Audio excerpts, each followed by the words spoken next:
it going? I'm Grimsley, and I just wanted to talk to you guys today about my album, A Tale Quite Grim. It's been a long time in the making, some songs a few years, some songs just a couple weeks before it came out. This album has meant a lot to me, and I just kind of wanted to go through it and explain each song a little bit. If you're the type of person who does not want to know the story behind each song, maybe this video isn't for you. But this is The Tales of A Tale Quite Grim. So the first single off of the album is Demon's Prey. I was super excited to get the instrumental from This Land Is. I've never really worked with other producers before, so this was a first for me. But I wrote the song about how some people are just not gonna like you, who are betting on you to fail. You just have to push through it and live with it and just kind of give them the finger and keep going. This song hits so hard, and I'm so proud of it. It has a mix of Deftones meets new age rock, and that is Demon's Prey. So the second song off the album is Dead Inside Again. This track was simply about how somebody you loved with everything in you, they're not there anymore. It's very melodramatic, but sometimes songs need to put it simply for you to feel it. Dead Inside Again is exactly how you sometimes feel when that happens. The instrumental was produced by Rich Monkey and This Land Is Again. They absolutely killed it, and I'm super excited about how it turned out, but I hope that you guys all get the same feeling that I do whenever I made it. That's Dead Inside Again. Mistakes. This is the third song off the album. It was a really hard-hitting single as well. It's about how sometimes the people you love mess up. They make mistakes, and you've got to be there for them. That's the situation I was in whenever I wrote it. Each of these songs are about situations that were happening at the time, or at least how I was feeling when I wrote it. You have to love them through it. You have to keep pushing, still hope for better days, whether it's addiction or whatever it could be. I produced the instrumental. Has a fun, awesome guitar riff that I was super stoked on writing as well. I was still in the learning phases of mixing and everything whenever I first did this, but it's one that I think is gonna live on well past me, and as it should, but that's Mistakes. Song number 4 off of the album is Breaking Me. This was my very first single as Grimsley. I wrote this in December of 21. I was like, you know what? I'm gonna save this. I don't know what I'm gonna do with it yet. I had put out a little cover of Drown before by Bring Me the Horizon, but I just wanted to kind of do something on my own, and Breaking Me is the first venture into Grimsley, and the first time I kind of figured out a sound for myself that I thought was unique and fun. It incorporates a lot of rock elements. It's simple, it's familiar. It started the melancholy yet hopeful feel that I kind of strive for in all of my songs now. And it really set a tone. It's over 1 million plays on Spotify now, which is crazy to me in the first year and some change that it's done that. My very first song. I'm super proud of it. Thank you guys for listening to it and helping me get here. Leave Me. This song came about last September. I had written it, I produced it, and I really loved the way it sounded. I had written the second verse and everything myself and had it going, and I was thinking about putting it out, but I met my friend Dear Death online, and I reached out to him and was like, hey man, I love your music. Would you want to be featured on this song? And he was all for it. He liked it. He's an awesome artist, and he's an awesome guy as well, and it fits so well together. This is one of my favorite songs off the album. It's hard for me to choose. I'm proud of every song on this album, but that's my first venture into working with other artists. Deer really delivered, and he really set a tone for going forward with working with other people. It's a song I'm proud of. It's about basically loving somebody with BPD, which is a very, very difficult topic to talk about, but if you've loved somebody or known somebody who struggles with that, it can be hard. I just kind of talked about it through the eyes of somebody with it. It has this shoegaze meets hard rock instrumental that really just takes on a life of its own. I think it packs a good punch. That's Leave Me. Time to Pray. This one was a lot of fun. Whenever I was growing up, I loved dance music. I loved EDM music. And of course, I loved hard rock and metal and everything. And I just wanted to incorporate it for fun. I wrote the Time to Pray instrumental about 4 years ago for another project. I didn't have guitar in it at the time. It was just synths. And I thought it hit really hard. And I was like, I can use this for Grimsley. I think it can fit well if I make a few tweaks. That's just exactly what I did. And I was super surprised at how awesome it came out.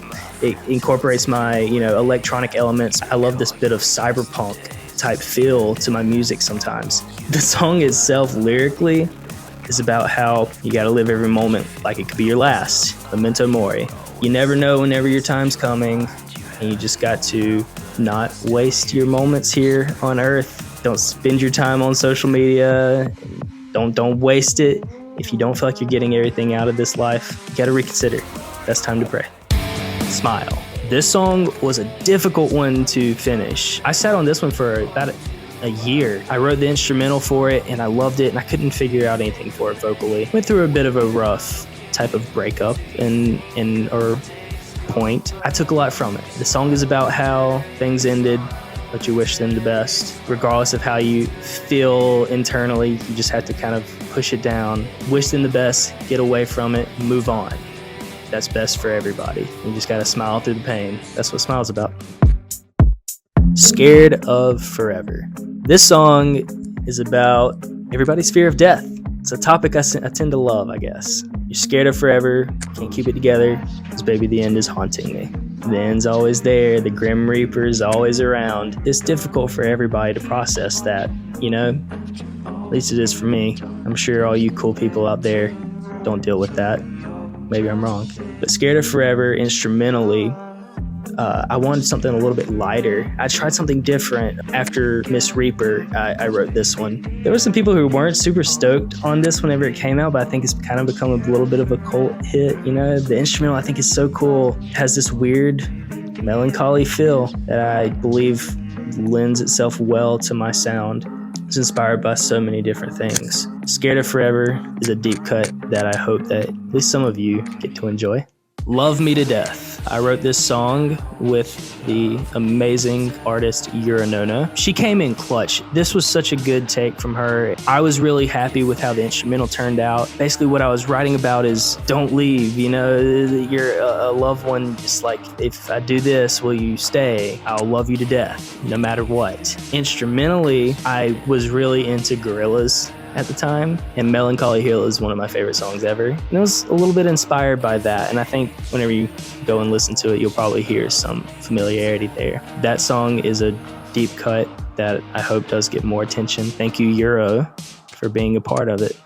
Checked Out. This song was my kind of return, I guess. I was gone for a few months and I wasn't doing well mentally. My friend Zeb, he presented an instrumental to me that he had written that was kind of this goth rock type thing, but it ended up turning into Checked Out. I asked him if he could send me the stems, and I reworked it how I felt it could be arranged. It just felt so good. It was like a pop punk type of sound, but I felt like I could still give it that Grimsley tone. And I wrote it lyrically about how I just wasn't doing well, and I was kind of like in a bad place. I was checked out. I think many of us have been there. I don't want you guys to relate to it, but I know you will. Hopefully not all of you. So I hope you're able to get something out of it and relate. Dark Red Room.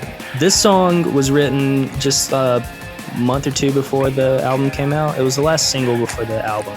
It was inspired because I was playing the game Cyberpunk 2077. And I was like, okay, what does a cyberpunk rock song sound like? I kind of use drum and bass. I love drum and bass music. And I wanted to use that as a platform to start. So I got the drum pattern together and I really liked it. I just came up with this guitar riff and by accident shifted a guitar part a 16th note to the right.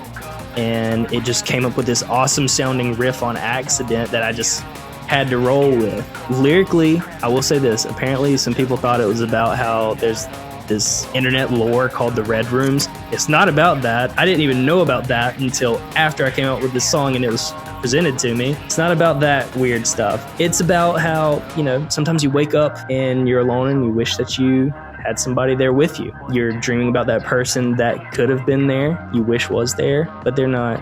So it's a difficult place. The more I talk about these songs, the more I'm just like, oh, I'm so dramatic. It's fun regardless, but that's Dark Red Room. Miss Reaper. This song has done way more than I ever thought a song of mine would do. Tomorrow it crosses 4 million plays on Spotify, and that is crazy. Never did I think I would get to that point, especially with my first album and everything. It's had good, bad, all the above. Regardless, it started a conversation about me that wasn't there before. Regardless of if you love it or hate it, people have checked it out, listened to me, and it's made people listen to my other stuff. Also, regardless of how I feel about the song, I made it. I should be proud of it regardless. I made the instrumental, and I love the way it sounded. It's just 2 chords. Like, it sounds like everything. I get it, but it hits. Of course, vocally, I was still learning at the time. It's my second song. I've never sang before until doing this. I'm proud of it regardless. Thank you to everybody who has listened to it, found me from it, and still followed me. It's been a cool ride. Hopefully, I have a lot more in store for you guys soon. And finally, Until the End of It All. I wrote this instrumental a long time ago as well. A lot of this album was a kind of just songs I had written throughout the years that didn't work for my band Atrial that I kind of reworked to fit this project, and Until the End was one of them. I came up with this guitar thing, experimental layer to intro the song, and this little vocal chant, it just kept coming to me whenever I wrote that guitar part. I think it sounds really creepy, but also awesome. And then it goes into this heavy drop G sharp hitting breakdown to start the song, kind of like, and it's a piece of music. It's not written in normal song structure. This song lyrically is about having a ride or die. I'll love you forever until the end of it all. I've got you. And it was, in my opinion, the perfect song to end the album. It kind of ends everything on a positive note of like, regardless of everything that happens, I've got you. It was a good time making it, this whole album in general, and I'm excited for the next chapter as well. But that's Until the End. Thank you so much for watching. Please go listen to the album if you haven't, A Tale Quite Grim. This is something I'm super proud of. It's crazy that I've gotten this far already. I will be remastering the song Demon's Prey here shortly, and it'll come out within the next month. So be looking forward to that. And then right after, we start the new chapter of Grimsley. There'll be a lot of new music on the way. I promise 12 new songs by the end of the year. That'll be cool. But go check out my socials and my Spotify, Apple Music, everything. Still have CDs live as well if you want to go and buy one. I'll ship it to you. But I hope you all have a great day, and thank you for checking out A Tale Quite Grim.